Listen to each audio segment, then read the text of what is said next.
এই শাপলার যে গণহত্যা, এই গণহত্যার পরে এই শাহবাগী শক্তি গত ১৩ বছর জুড়ে বাংলাদেশে ফ্যাসিবাদ কায়েমে তারা কিন্তু হাসিনাকে সর্বাত্মকভাবে তারা সহায়তা করেছে। এরপরে যে হাসিনার যে গুম প্রকল্প, হাসিনার যে আইনাগর প্রকল্প, বিচারিক হত্যাকাণ্ড, বিচার বহির্ভূত হত্যাকাণ্ড, আলেম ওলামাদের উপর হামলা, ক্যাম্পাসে ক্যাম্পাসে ছাত্রলীগের সন্ত্রাসীদের নির্যাতন, গণরম গ্যাস্ট্রন কালচার তৈরি হওয়া এবং সারা দেশে যে হচ্ছে জুলুম নির্যাতন, অবৈধ নির্বাচন, এই সব কিছু বৈধতা দিয়েছে এই শাহবাগী শক্তি।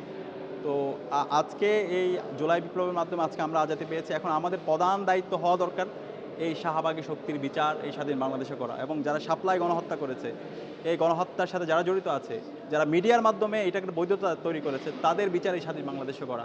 এবং সে জায়গা থেকে আমরা সুস্পষ্টভাবে দাবি উত্থাপন করেছি এই একটা স্বচ্ছ তদন্ত কমিশনের মাধ্যমে শাপলা গণহত্যার বিচার করতে হবে এবং এই ৫ মে শাপলা গণহত্যা দিবস হিসেবে রাষ্ট্র থেকে এটাকে স্বীকৃতি দিতে হবে।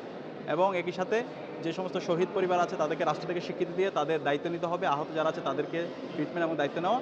এবং একই সাথে একটা সংখ্যা, এটা যেন যেই যারা তদন্ত কমিশন আছে তারা এটার পূর্ণাঙ্গ একটা সংখ্যা তারা বের করে এটা যেন হচ্ছে জাতির কাছে প্রকাশ করে।